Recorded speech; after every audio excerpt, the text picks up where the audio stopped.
Okay, so Michael, it's not a formal, it's just like more formal than what it is.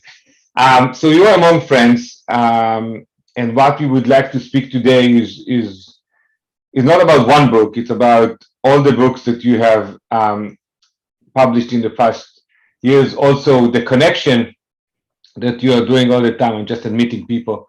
You'll see Gary Lauder, that you probably also know, um, and others. So what I would like to speak with you is very much about your books, your vision, how you look at things. Right. You have a different, anyone please mute themselves. Okay, thank you. Um, and also how it's connected to where we are, because we are doing investments and you are talking about investments, and you see everything in the perspective of economy, the whole books of Bible and everything. And it's very similar to the way JVentures was formed. So JVentures was formed to connect people through something that is trusted, although they are very fragmented and have different opinions, through shared interest in investment. So the investment and the economy, in a way, is similar to how you looked at it. What brings us as a Shevet together. And the first name that we had to JVentures was Shevet VC, but it was too hard to even explain it. So we decided to do, and then I wanted to call it Kibbutz VC, which is still our investment committee, investment management company, which is a capitalist kibbutz. And then we turn it into JVentures afterwards. So one second, I'll give Nilesh to be the co-host, so I'll be less busy with admitting people. So Nilesh, can you take the admitting part on your side? Perfect, thank you. So I will present you a bit. Michael and I know each other, I think, over 20 years, both from Jerusalem. We call it Yerushalayim. I don't know if you guys, the Americans, know this. If anyone, by the way, is not on mute, please mute yourself. Just everybody will mute themselves. I can do it here, but it will be easier that way. And I want to start with how it's in. So Michael, no need to make too much introduction. Michael moved to Israel when he was in his early 20s, I think, even before maybe. And then he joined Shlomo Kalish, who just became a religious guy, but one of the smartest guys ever been to the Israeli VC world. Mellanox is one of his famous one, and others. And there he invested in picture. Michael, I have pictures in my mind. Picture Vision, you got it. Picture Vision. And afterwards, he joined Israel Seeds, which was a lot of people. There were 4 partners like Michael. All of them are Olim Chadashim to Israel. And afterwards, he joined Benchmark, invested in companies like Shopping.com, in Israel Seed, and then in WeWork and Lemonade and many other good companies. Also in his current fund, which is Aleph, that he formed about 7 years ago with Eden Shochat, that was a founder of one of the companies that I invested in Face.com. And now he's, for the past, I think, 20 years, he's becoming one of the strongest voice of VC in Israel. But I think one of the most interesting things that I've seen is that you became from the outsider, as you know, the newcomers to Israel, the Anglo-Saxon American Jews who made Aliyah, you and your partners in Israel. See, there was the founder of Our Crowd and the founder of Vintage. Those are the 3 people who were outsiders to all the pilots who manage the VC industry or all the startups in Israel. And from the outsiders, and I think this is very optimistic vision on Israel, in 20 years, which is not a lot of time, you became not only the center, but the leader of the Israeli, all of you, all the 3 of you are even the main voice in the Israeli VC world and high-tech world. So I want to hear a bit about how you've seen this kind of change, because this is relevant for our people who come from Israel or coming from the US and making Aliyah. What is Israel is the land of all the possibilities or no possibilities, how you made yourself in that part of the center of the Israeli um, consensus in a way. Even though you have a kippah, even that you have this strong American accent, even that you have 8 kids and you write a blog about it. So let's start from there. Boy, that's a lot of questions all at once. And I know Oded a long time. He won't get insulted when I say this, but underlying his question is a set of expectations, I think, that was inbred in Israeli society, certainly when I arrived here, but I think are no longer relevant after 25 years. And I think this is true, by the way, of many immigrant countries, particularly in the early days. There's a founding ethos to a country and a founding set of expectations in a country as to who gets what job, who gets allocated what position, who can do what job. But as countries grow up and as people grow up, we kind of lose those things. And I think one of the really interesting things is that technology industry in general, this is obviously true in the United States as well, is hospitable to immigrants. It may not initially even be hospitable to immigrants, despite the stories we tell each other. But I'm pretty certain that when people started seeing Indian immigrants, for example, in Silicon Valley early on, it wasn't as easy. I still remember meeting with a couple of the founders of i2, for those of you who remember that company, from Texas, telling me how difficult it was to raise money in Silicon Valley in the 90s. They were all Indian by birth. And so I think, but as industries grow up, and particularly optimistic industries and inclusive industries, like the technology industry is, those kind of prejudices go away. Early in my career, I was turned down from about 40 jobs. Oded skipped a very important part of my formative career, which is I started in political consulting, where I discovered that you couldn't create any jobs, which was my aspiration. And I spun out of political consulting after about a year and 2 months. I was unemployed and literally couldn't find a job because I hadn't done the military. And like one interview after another kind of went the same way. You haven't done the military, you know nothing about technology. What are you doing here? And all I wanted was a job at a startup or a venture fund. So I ended up having to kind of partner up and start something with Shlomo Kalish, who himself had become an outsider because of what Oded described. But I think things have changed, and the industry's grown up, and it's far more international than it ever was. And I'd even argue that the experiences you gain as an American, where you get to learn to speak publicly and tell stories at a young age, has even advantages in the local market. There's a great word in Israel, which I think describes Israelis amazingly well, called tachlis, which means get down to brass tacks already. Get it done. And it was hard as an American who likes to tell a story, warm things up, frame things, etc. Then they go, tachlis, what's going on? But over time, it turns out that storytelling and marketing and framing is actually a super important skill, and perhaps becoming more important over time. And maybe that's come to be accepted. And then, as is often the case in meritocracies, I guess results on some level speak for themselves. Not always, but on some level. And the other thing I'll mention. I think, by the way, Michael, it's a very strong thing about Israel that accepts people. It's not excluding; it's accepting. Yeah. Israel always had this. People expect Israel to be very fragmented and very strong about not accepting, and this is a great example of 3 people who became, all of them Olim Chadashim, and made themselves to be the center voice of the Israeli tech. It wasn't that 20 years ago. I was actually going to say something about that. Yeah, I'll give you a stunning statistic that relates to the other side of this equation, not about venture capitalists and most of the people we know. And I haven't verified the statistic myself, so don't take it as gospel. But I heard it in the last week or two. I haven't had time to verify it. But somebody told me that the number of mixed race marriages in the Black community in America is 6%. From the Ethiopian Jewish community in Israel, it's 12%.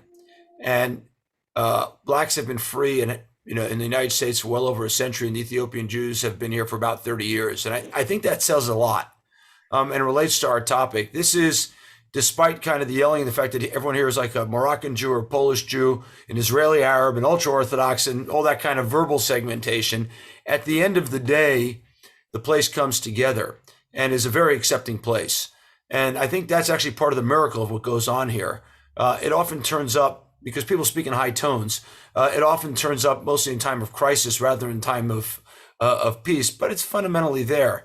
Ironically, I think in this government, you kind of see the same thing. These are not people that would normally get along, but can kind of unify around something and be more accepting. And I think the same is true in the tech industry, which has had to grow up.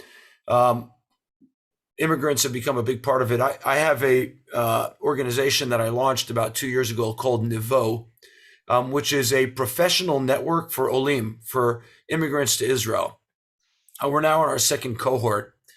And I put out a request for Israeli mentors, because part of what we want to do is kind of, quote unquote, mainstream them into Israeli societies. Israeli society. I put out a call for Israeli mentors last year. We have more signups of people who want to mentor Olim immigrants that we can shake a stick at. Second cohort, the same thing, and everyone's kind of paying it forward. And I think that's a lot of the ethos here. That's great. So this was for me just, to start warming up, because I really wanted to send something of I thought those were the hard questions. Yeah, no, those are, we'll get to the hard questions. There are so many hard questions, but I'm not a journalist anymore. So this is a great book, by the way. I have this in Hebrew, sorry, but you can probably find all of them in Amazon of Michael's books.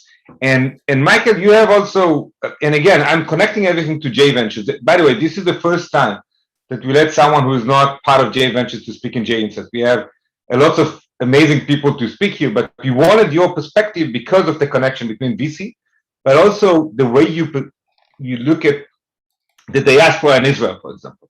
And in Kach Haya Ya'aseh Liyehudi, this book that you're looking at, the Megillat Esther, you're talking a lot about, I think your vision is that Jews should be in Israel at the end of the day. That this illusion of power in the diaspora is just an illusion. At the end of the day, they should be here. So happy to hear what, because most of the people that are here, and we are mixing. We have JVentures today is 400 people across the world in 30 different communities. Most of them are in Silicon Valley, and you see many of them here. But we have here people from Guatemala and from London and from other places. But also we have 60 people in Israel. So this balance, can you talk about this balance between diaspora and Israel and how you see it as Oleh Chadash also, and Oleh Yashan, you are Israeli now? So I put in the chat there the most recent books. I'll just back up for a second. I've written 7 books. As one of my friends says, one of them nobody will ever read. It probably has about 50, 60 readers. It's an academic tome on the Jerusalem Talmud. But the other 6 are 4 in Hebrew, and 2 of those translated and adapted in English that are at the intersection of the Bible, the Hebrew Bible, and economics and technology. The 2 that have been translated to English, one just came out about 6 weeks ago called The Tree of Life and Prosperity. That's the link I put in the chat. It's hit a bunch of number ones on Amazon in its early release dates. So that was pretty gratifying, and I've been out speaking about that. And the one that Oded is referencing, it's called in English, The Vanishing Jew. And it was a pretty controversial book. And the argument it makes is the following. If one looks at the history of the Jews of diaspora, going back to what is basically the first diaspora, which is the time in Persia between the first and the second temple, or right after the foundation or the founding of the second temple and the second state of Israel, right? There was the first state of Israel during the first temple period, King David, King Solomon. And then there's the second state of Israel during the time of Ezra and Nehemiah, which lasted for over 500 years. And the first book written about the diaspora is the book of Esther. And I had kind of grown up that the book of Esther was a heroic story about a woman who stood up, and it is, by the way. But the more I read the story and read it carefully in the words, it was a story about an up and down economy. And I think the story that the book was attempting to tell was that in bad economic times, anti-Semitism rears its ugly head. And in good economic times, assimilation rears its ugly head. And we lose a lot of our people in both of those both of those climates for different reasons. And it was my view that the author, I'm not talking now about what the historical fact was, but the author of the book of Esther, in writing the book, was attempting to warn against assimilation in good economic times, and assimilating to host culture and losing Jewish identity. And the book is a cautionary tale on Jewish identity, particularly when there are two centers of Jewish life, one in Israel, which happened at that time also, and the other in the diaspora.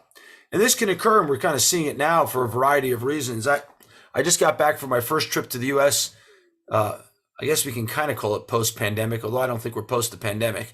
I went to the U.S., and one of the things I heard, and was loud and clear, and I've written about this, by the way, for 20 months, was that Jews in the United States, and I was in Los Angeles and Miami and New York, felt locked out of Israel during this time because Israel didn't welcome people. I think they're right. And I think it was a terrible mistake on the side of the Israeli government. Like I said, I've been writing about it for 18 months. I thought it was a mistake then. I think it's even a worse mistake right now. But the reason I bring it up is not to blame the Israeli government for misguided policy, which I think it was, but rather to show how incidents beyond the control of any which side of this discussion can influence a relationship between people who are brothers, cousins, part of the same tribe, and can cause them to go separate ways. And they're unpredictable. And even differential prosperity can cause that. And in general, immigrant communities in the fourth generation in a host country become like the host country. I'll tell you an unbelievable story that happened after I wrote the book. I got a call from David Bloomberg, who once was chairman of Bank Mizrahi, one of Israel's big banks. And then he had just been appointed the chairman of the National Library of Israel and was responsible for the beautiful building going up in Jerusalem now for the new National Library, to the extent anyone's going to need libraries in the future, at least. And he called me in and he said, hey, Eisenberg, come to see me. And he calls, you come. And so I went, and he said, I read your book. And he said, you're missing a very important statistic. I said, what's that? He asked me how many Jews emigrated to North and South America between 1880 and 1910. By the way, that is when my family went to America during that time period. And they came from mostly Eastern Europe and Russia and a little bit Germany.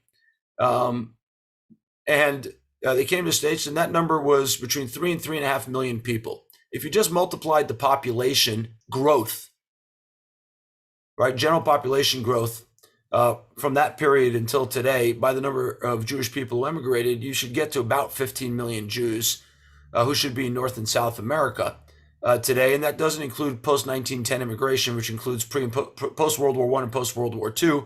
I don't need to remind everybody there's only somewhere between 6 and 8 million Jewish people in North and South America today. So there hasn't been any anti-Semitism. So it's a fourth generation phenomenon. And that's what I wrote about in the book. He of course, delivered a killer statistic. And to Oded's point, I think inevitably the cultural tone, and this happened during the Second Temple period, the cultural tone is set by a mother country. So to the extent that the mother country for Jewish people around the world is Israel, which I think it's becoming just simply because of demographics and immigration, Israel will set the cultural tone for the Jewish people for the coming however many years that is. And that can cause disparity between the communities. And so it requires extra effort to bridge those communities. And my view of the extra effort to bridge those communities, which Oded is referencing, is it must include Jews of the diaspora countries coming and spending real time in Israel and imbibing that culture. Because otherwise these become two dichotomous cultures that become unbridgeable over time. And that's the case I attempt to make in the book, and I think is read out of the pages of the book of Esther. I truly liked it, and I think I like that you got into something that a lot of people are afraid to even to discuss really today. So let's talk about the current book and the tree life prosperity. And it's really like, for a secular Jew, and most of us are secular Jews, to read something that is connecting the Bible in a more modern way and to our own way of doing business and things like that. The way, for example, and happy to hear about it, is like Noah. Noah, you made him the one of the first, or probably the first inventor in the history of humankind, um, and his frustration of his invention as well. So let's talk about Noah for a sec. Tell us how you see Noah. Yeah. So we all know the story of Noah. Who's Noah? He built an ark. What did he do with the ark? He put a lot of animals in it and a few people, and he saved humanity from destruction of the flood. That's the Noah we all grew up with. That's the Noah that my granddaughter is learning kindergarten. They were telling me the story today, that he and Adam and Eve. And that's what we grow up on. If you read the text really carefully, that's not the most important Noah story. There's a whole character here. And so the story of Noah actually begins in the previous portion where his lineage is described. The sages tell us that Noah invented the plow, but it's actually in the verses itself if you pay careful attention. So there's 10 generations between Adam and Noah. The Bible accounts for all of them, and it tells us the age at which each father sired the next child. And it's like a U shape. It kind of comes down. It starts at a high age. It comes down. There's a guy named Jared, and then it turns and goes right back up again, up to the point where Noah has his children at age 500. And so something happens in the time of Jared to make the world U-turn and stop having children. And for those of us living in modern times, this is not surprising, because there are people out there today saying, don't have children. The world is coming to an end, climate change, we can't feed people, things like that. And Jared, in my view, is the first Thomas Malthus ever in the world. He basically stands up and says, okay, humanity's starting to grow. We can't feed all the people, stop having children. So people start having children at a later age, to the point that Noah has no children until he's 500 years old. And immediately, the Bible has another very distinct characteristic. It tells us so-and-so, Methuselah, had a son. His name was Lamech, and he had more and more children. There's one exception to the entire lineage, and that's Noah. It says that Lamech had a son. What was his son's name? Son. Called him Ben, or son. It doesn't tell us his name. And then in the second verse, it tells us, and by the way, they called him Noah because he's going to relieve the problems of the earth and the curse of the earth and uncork its prosperity. And so I think it's pretty obvious at that point that Noah uncorks the prosperity of the earth by inventing something. And like I said, the sage says he invents the plow, and immediately there's prosperity. People start to have a lot of children. He's the first person to have 3 children. The Bible tells us that many children were then birthed, and there was huge prosperity in the world, and humanity destroys itself out of prosperity, not out of scarcity, but out of prosperity. And then the flood comes. So Noah invents something that I would call the first dual use invention. It brings prosperity at once, but at the same time enables destruction of humanity. And then he does it a second time. After the flood, Noah leaves the ark and he plants a vineyard. What does he do with the vineyard? He doesn't eat the grapes. These are not table grapes. They're wine grapes, and he makes wine. So Noah invents something new called fermentation. By the way, this shouldn't surprise anybody. Anybody following Flint, Michigan, or anything else knows that when you have contaminated water from floods, there's no clean water to drink. The clean water of the ancients was alcohol. It was wine. This, by the way, you can read in Herodotus in many places. The water of the ancients was wine because alcohol was always clean. So Noah, post-flood, plants vineyards, invents wine, invents fermentation. He's the first one mentioned, and he gets drunk. Now, he could have celebrated at a wedding. He could have just had a l'chaim, but instead he gets drunk in his tent and he's abused by his youngest son, Ham. And so here's a second case where we have an innovation. The first case, the plow, a mechanical invention that unleashes prosperity. The second time, clean water of the ancients, meaning wine, another innovation, fermentation. And in each case, it could have been used for good, but in Noah's case, it ends up being used for bad. And we know modern cases like this too, right? Alfred Nobel invents dynamite, but dies in melancholy in San Remo, ultimately endowing the Nobel Peace Prize to atone for the sins of the dynamite, which end up destroying humanity. So it's a cautionary tale, in my view, of invention and technology. where we create inventions that are incredibly powerful. Artificial intelligence, dynamite, the plow. I know we don't think of that as a dual-use technology anymore. Wine, but just the same. And it can be used for really good, unleash prosperity, happiness, bore tunnels, whatever the case may be, but it can also be turned and subvert humanity and subvert family, as happened to Noah. And I think that's a really important tale that the Hebrew Bible is trying to tell us about Noah. He's a man who didn't put principles alongside of his innovation and invention, and it went really sideways on everyone. I really love it. I think before Noah, when you talk about Adam and Eve, you even talk about, you don't mention it that way, but it's like the socialism and capitalism. You're a very capitalist person. You look at the Bible in a very capitalist way, saying, well, no to the extent that one thinks that universal basic income is socialism rather than just free money without work, then you can call me an anti-socialist. But yes, I am a capitalist, but I also believe in the value of work, and that work is important. I think the Bible believes in the value of work too, and not handouts. And we can expand on that endlessly. No, I want to hear more about how you see, because you think that the Adam was expelled from heaven because he didn't work. He was too lazy and should have get the value of labor, right? Yeah. So the Garden of Eden is another interesting story, because we all grew up. When it happened in the Garden of Eden, there was Adam and Eve. They were naked. Eve takes from the tree that everyone thinks is an apple because of a Christian painting. The Talmud says maybe it's a vine, maybe it's a citron and etrog, maybe it's a stalk of wheat, but we all think it's an apple. So she takes from the fruit of that tree and hands it to Adam, and he eats, and all of a sudden they become wise. And then they're expelled because they sinned. But the precursor to the story is really, really important, which is Adam finds himself in the Garden of Eden, and he's bored out of his mind. He's so bored, his wife's not even talking to him. She's talking to the serpent instead. There are no conversations between Adam and Eve in the Garden of Eden because everything works. The trees grow the fruit, and Adam can subsist without doing anything because there's wheat and there's fruit, and it's just available, and it grows by itself. It requires no tilling and tending. And he subsists there, and because he's bored and not doing anything, his wife is off talking to the serpent, and they sin. They eat from the forbidden fruit. And then he's expelled from the Garden of Eden. I actually gave a talk in New Jersey a couple weeks ago where I said our common view of the Garden of Eden is this is like a place we aspire to get to. Heaven is like the Garden of Eden.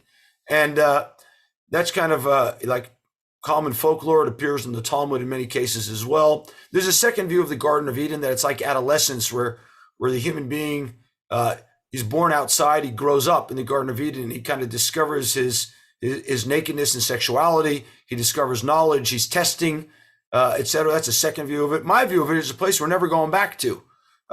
It was a test that failed. Could man, given full subsistence, do the right thing? And the answer is no, he can't. So he's expelled. And the first thing God tells him is, by the way, I'll curse the land. Why? So you should work. And man creates for the first time there. He creates bread. He starts to plant and make something that is not natural, doesn't grow naturally, which is bread. And man, here's a really interesting point. There are no children in the Garden of Eden. According to most commentaries, not all, but certainly according to the text of the Bible, there are 0 children in the Garden of Eden. Because when man doesn't have to work, he's not creative and doesn't produce. And the most creative activity that we all do is have children. So there's no creation, no creativity, no productivity in the Garden of Eden because human beings must work. And we're actually commanded to work, but even in the Garden of Eden, but he didn't because he subsisted. And this is kind of my beef with universal basic income. I try to tackle Mark Zuckerberg and Elon Musk in the piece. Because I think they don't value work qua work or work per se, which is important in and of itself. Human beings need to work, be productive, and be creative. That's how we also procreate and pass on our legacy to other people and create joint projects. So we're not talking to serpents and instead talking to other people. And aside of the capitalist approach, no free money to people. You also, By the way, that's more Calvinist than capitalist, but either way, we can talk about Christian theology at a different time. on the other hand, and we are exactly in this status right now, talking about the same area. You talk a lot about impact investment in a way. I mean, how you can be a capitalist, but not necessarily to be a pig capitalist. By the way, we have Iran. I think Iran Sanders, who's leading our JVentures, has an impact fund that is just initiated, and we have Ronald Cohen and Gary and Laura Lauder that are here, that are very strong voices. All of them are part of JVentures. We have many others. So the impact issue is very interesting. You also look. You talk about impact. You talk also about what led you to some of your investments that had to have value of kind of impact.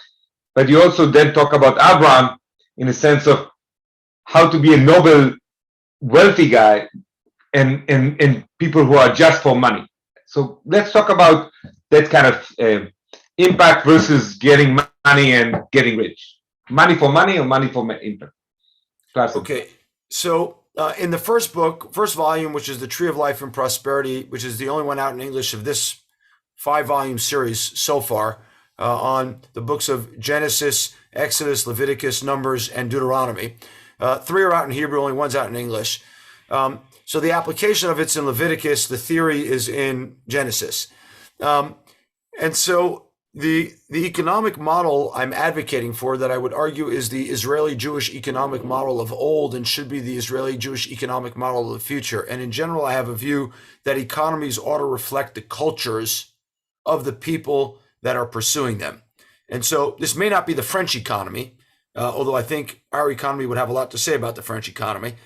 But I think it is the right one for Israel and the Jewish people, is what I call the responsibility economy, or in Hebrew, kakalat achva. And it goes something like this, which is there's a lot of talk about ESG and CSR and perhaps impact investing. And the closest to what I'm talking about is impact rather than CSR, corporate social responsibility, or ESG. Those are external to the business, ESG and CSR.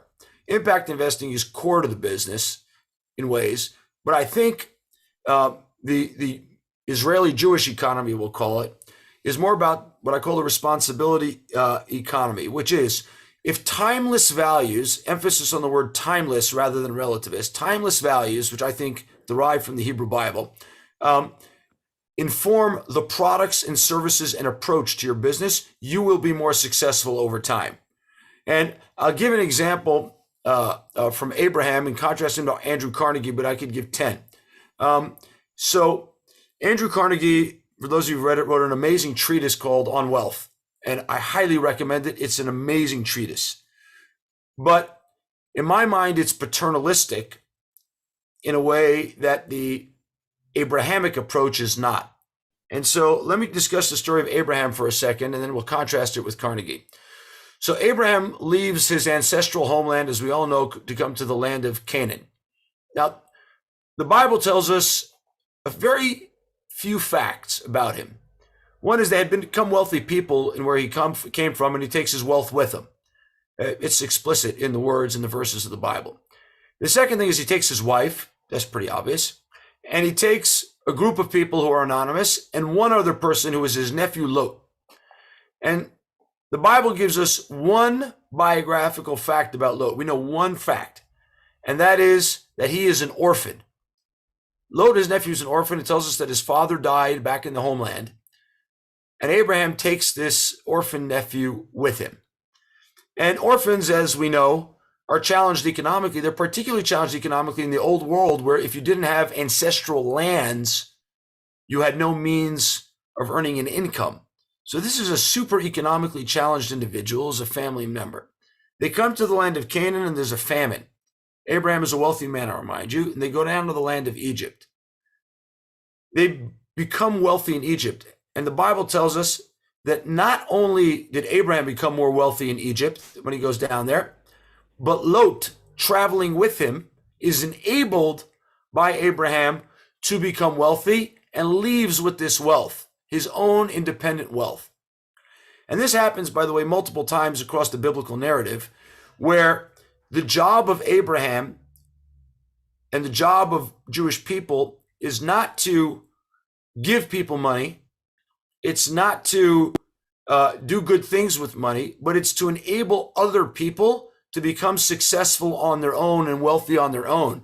And particularly if they're less fortunate parts of society, like Lot the orphan, like Lot, his nephew the orphan, and particularly if they're family members, right? We start in a family circle and expand it to a tribal circle. And so this is what Abraham does. Now, I go back to Carnegie for a second, who has this paternalistic view. He says, because wealthy people are more successful, they're more capable, and therefore should be charged with managing wealth on behalf of those less fortunate and creating a good environment for them. It's deeply paternalistic and not enabling of those other people to rise up.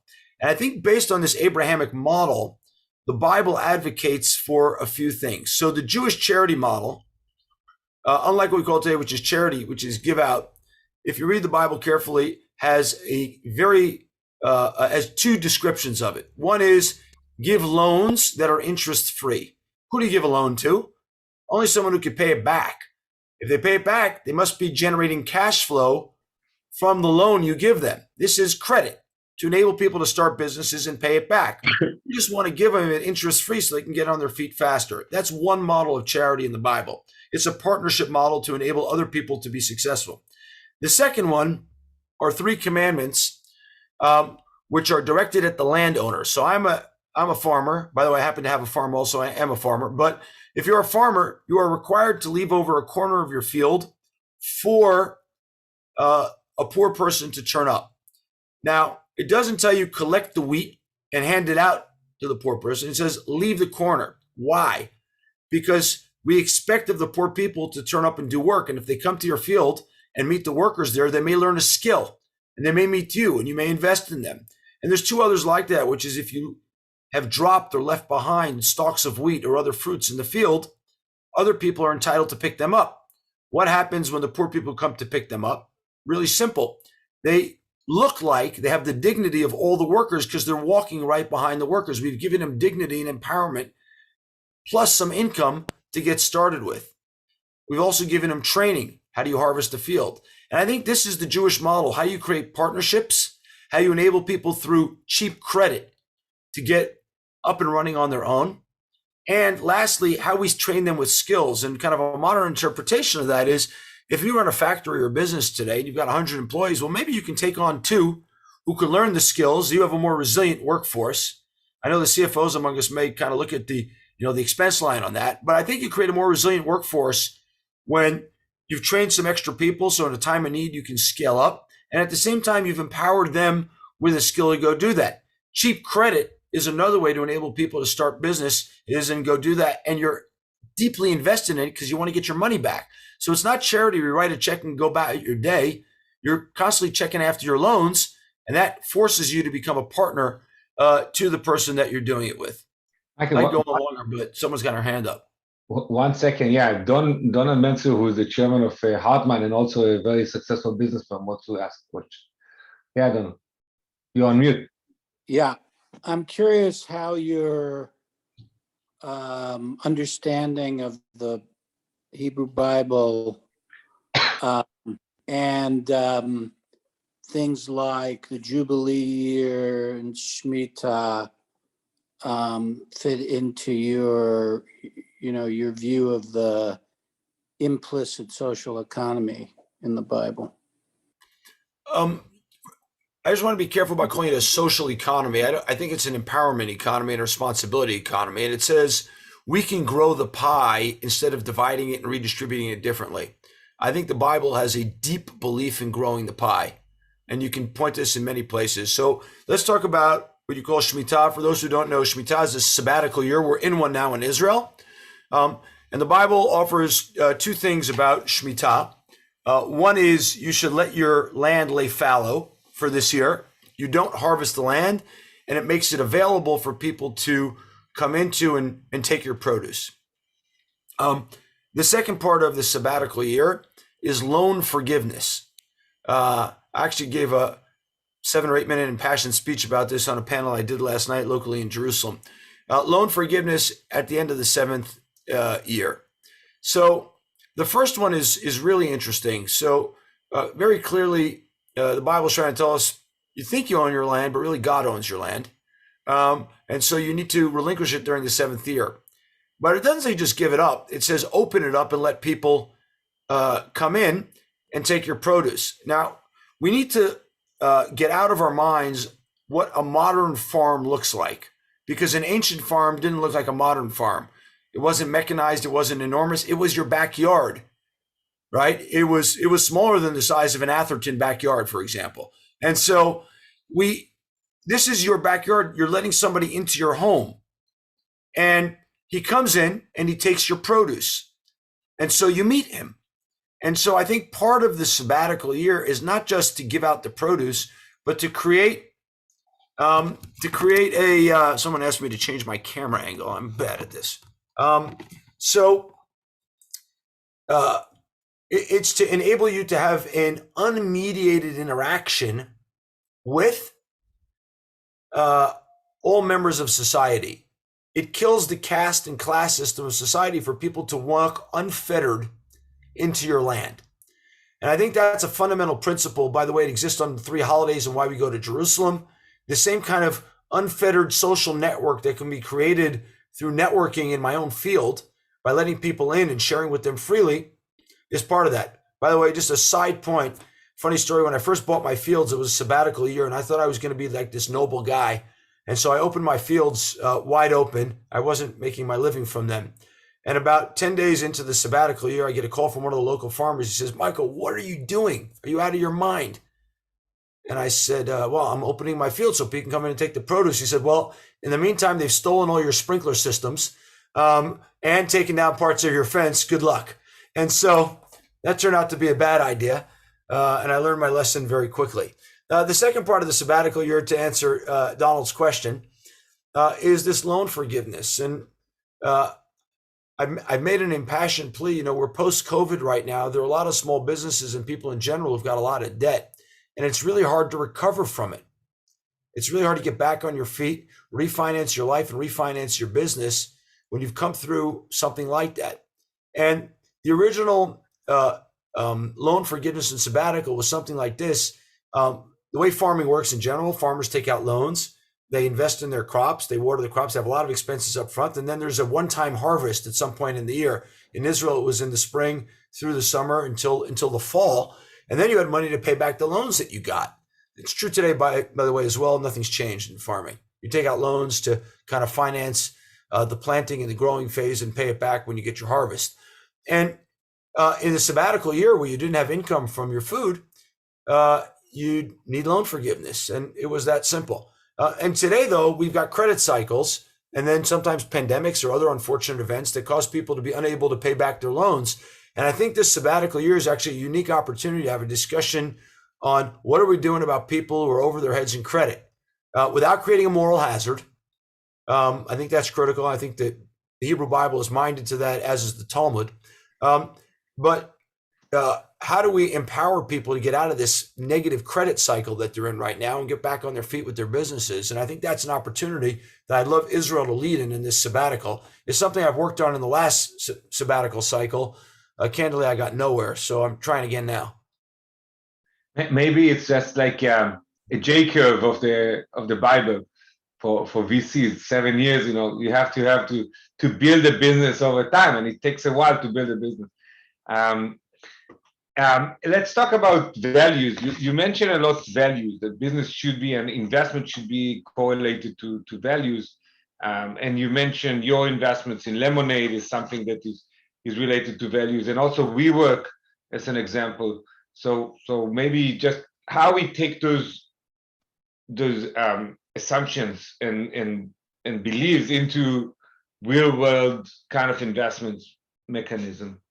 Yeah, kind of important also, just two distinctions. It's like timeless values versus relativist values, and principles, which are a little different than values, not exactly the same. And so I think in the 21st century, we're living in an unprecedented time of transparency and a chance to create real alignment between business and customers in a way that wasn't done, let's say it previously. And so I think the businesses that will be successful in the 21st century will be built on unconflicted relationships over time. And we're seeing some of these conflicted relationships start to unfurl. I know there's a lot of criticism, just to use an example, over Apple tightening their privacy restrictions and therefore cutting some of Facebook's advertising revenue. But I take the other side of that argument. Yes, it's in Apple's business interest, but it also conforms to the way we think about the principles of privacy in a pretty meaningful way. And so I think they're going to win that battle and their business will be more valuable for it. I know I think that way. In Lemonade's case, to the point you made, the insurance model is terribly conflicted. Most of the people here probably have Chubb, so they have good experiences. But for the average insurance consumer, if you, at your time of greatest need, you had a flood, God forbid, you had a fire, you were in a car accident, you try to get an insurance claim in, they put you through 10 rungs of hell in order to get your insurance claim paid. Endless questions, endless questionnaires, adjusters, you name it, they assume you're a fraudster. And the reason for that is, one, there's a lot of fraud, but two, insurance companies make money by rejecting your claims. Their profit is made out of investment profits, as Warren Buffett has famously shown us, but out of what's called the combined ratio, which is they minimize the loss ratio, minimize fraud, and they have profits left over from the total premiums. And so there's an inherent conflict in the model where by rejecting your claim, they have less losses and make more money. And came along Lemonade and say, we could align people so we can do good. We're only going to take a fee to manage the pool. We'll make no more money by rejecting your claim. Instead, by the way, what happens with the leftover premiums? It goes to a charity of your choice. So everybody becomes incentivized to reduce the claims because the charity makes money if the consumer doesn't inflate his claims or doesn't make false claims. And all of a sudden you create an aligned business model. This is now the fastest growing insurance company in the world. And if we weren't transparent about it, we run this thing called the Transparency Chronicles, people would, call BS on us and they'd be right. And so you're getting that scrutiny. You don't always get it right, by the way. We can get it wrong a lot along the way in many cases, and businesses have their own struggles along the way. But I do want to say one thing about fiduciary duty for a second. I write this in the book too, and we shouldn't skip over it. Principles live in the gray areas. I've often said that God lives in gray, where we're not sure what there is. I think principles live in the gray areas, where the law is not clear. And I think that's what can make these businesses great. Fiduciary duty is in a legal aspect of this, and I think correctly so, because it's the only thing that's measurable for real, at least as of right now. I know Sir Ronald Cohen, who I have a huge amount of respect for, and we serve on a board together, is working on quantifying a lot of the other pieces of this and putting them into financial statements. But until we can quantify things, I don't think we can have a lot of laws that hold directors responsible for things that live in gray. I do think, though, customers will reward businesses for their principles when they turn the gray into, let's call it, more black and white. So in this gray matter, it's just, for example, you've been on, I think, supporting WeWork from early days, and WeWork, you see it as a novel idea of a value company with enabling people to work. At the same time, the management of this company is known for its unparalleled values in a way.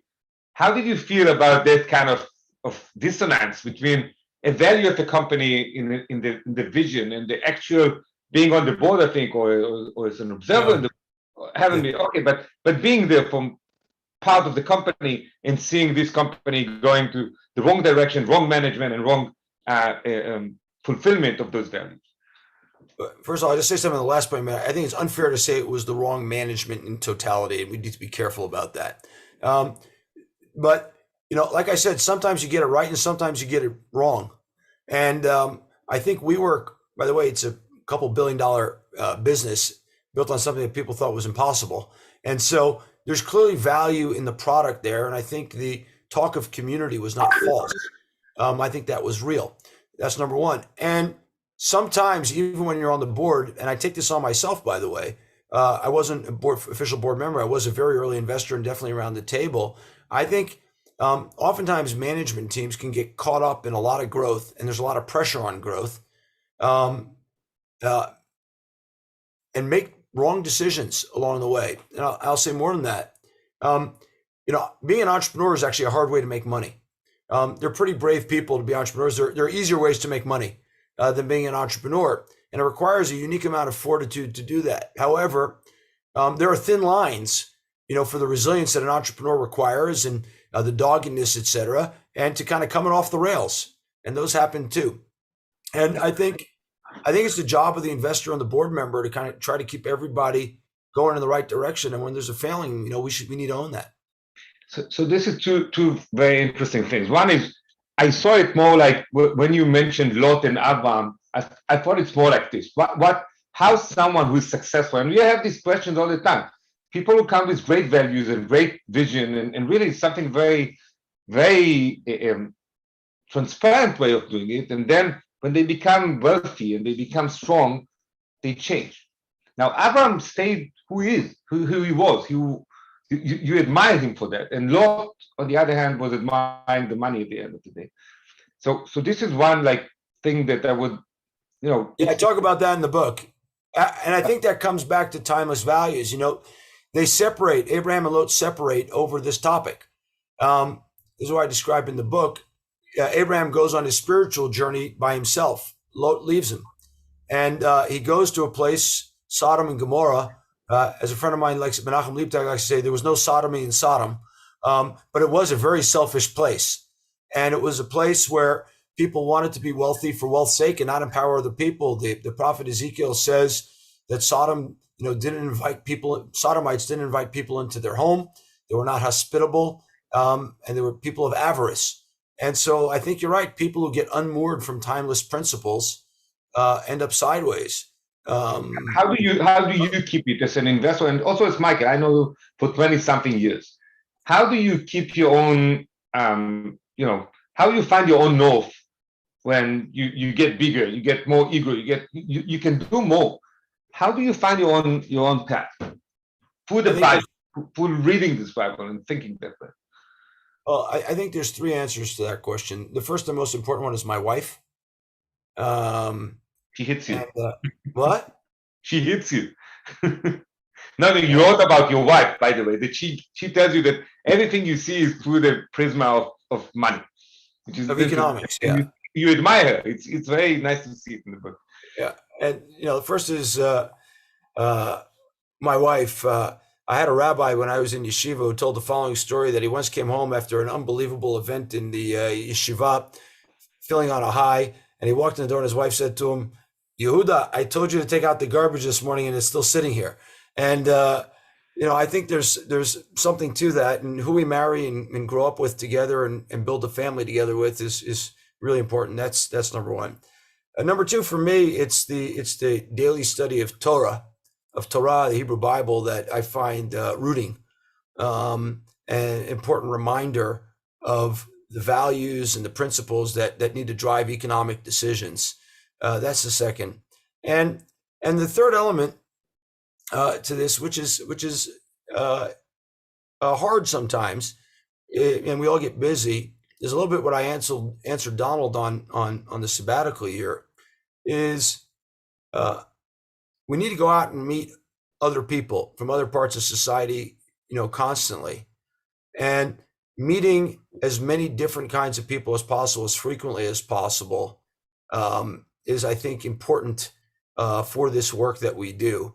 And so I chair an organization called the Shomer Chadash, the New Guardians. I end up with farmers and ranchers and kids in the fields a lot with dirt on their fingers. And I think that's just super important.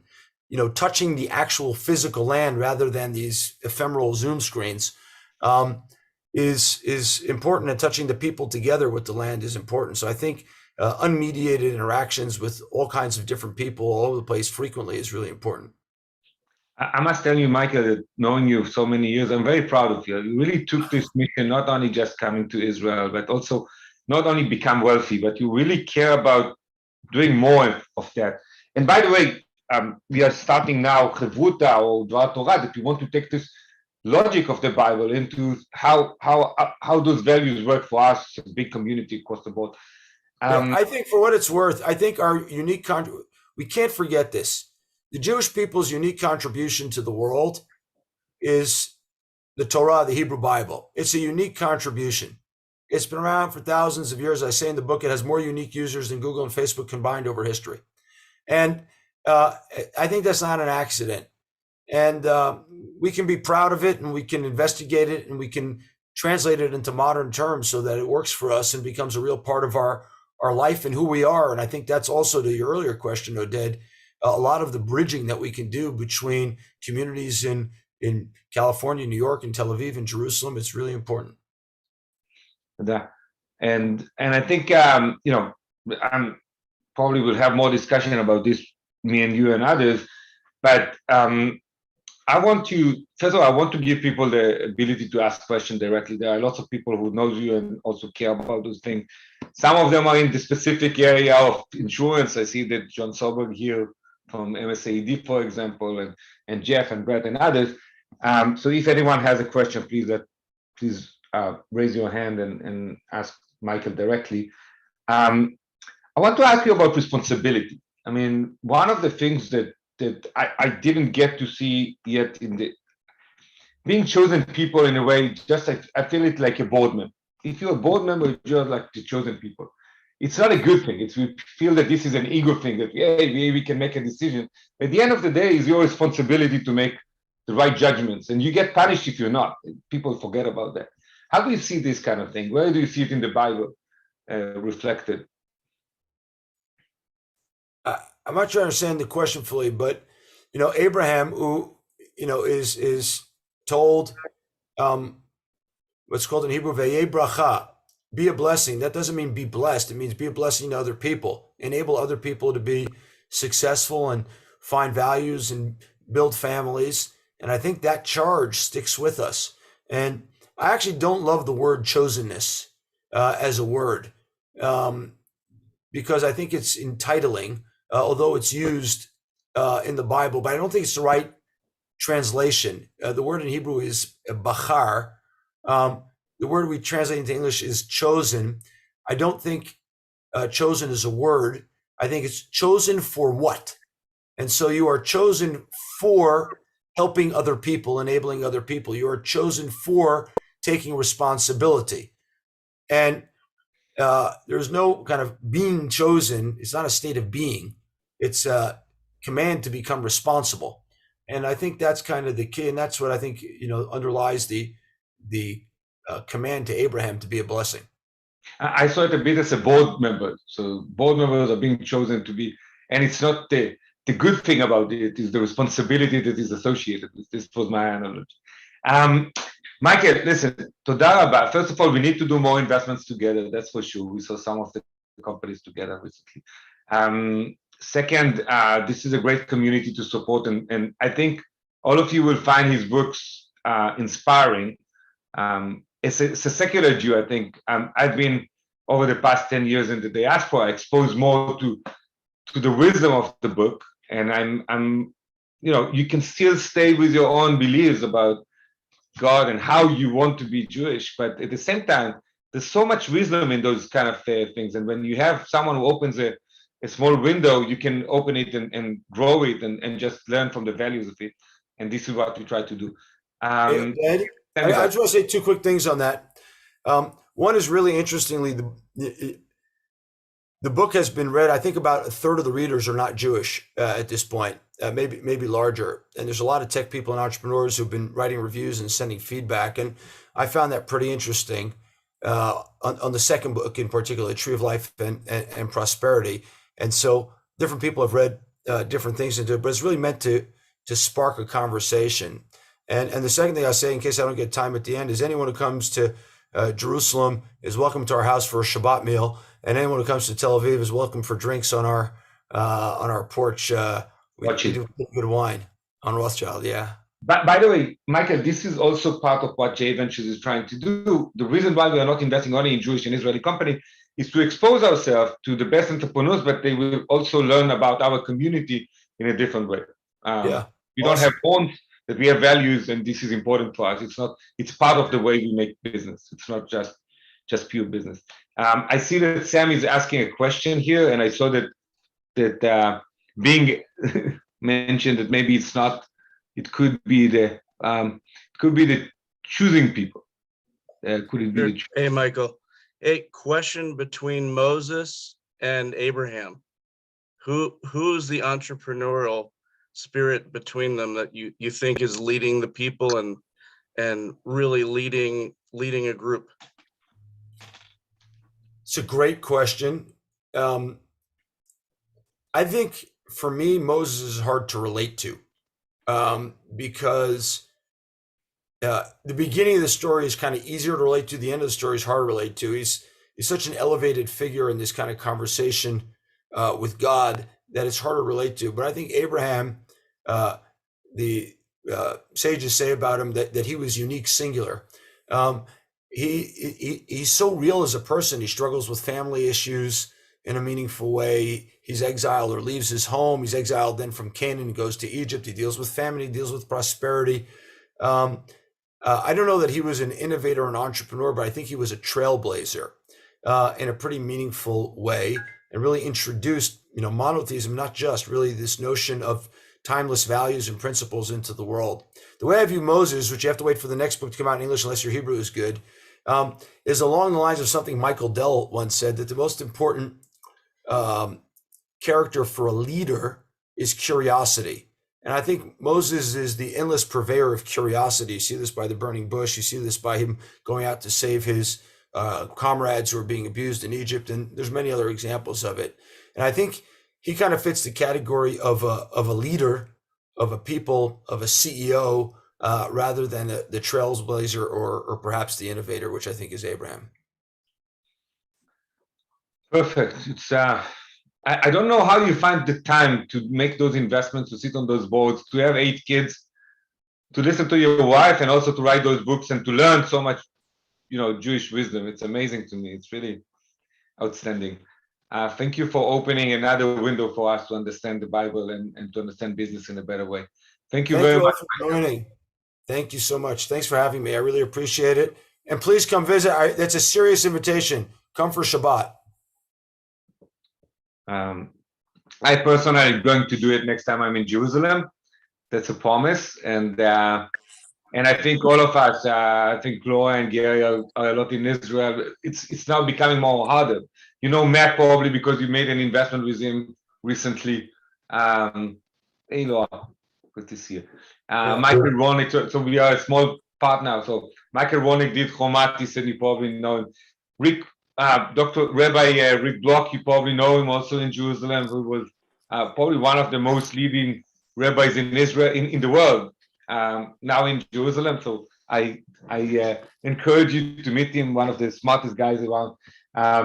Donald, that was here, also one of a person I would meet from chairman of Hartman Institute.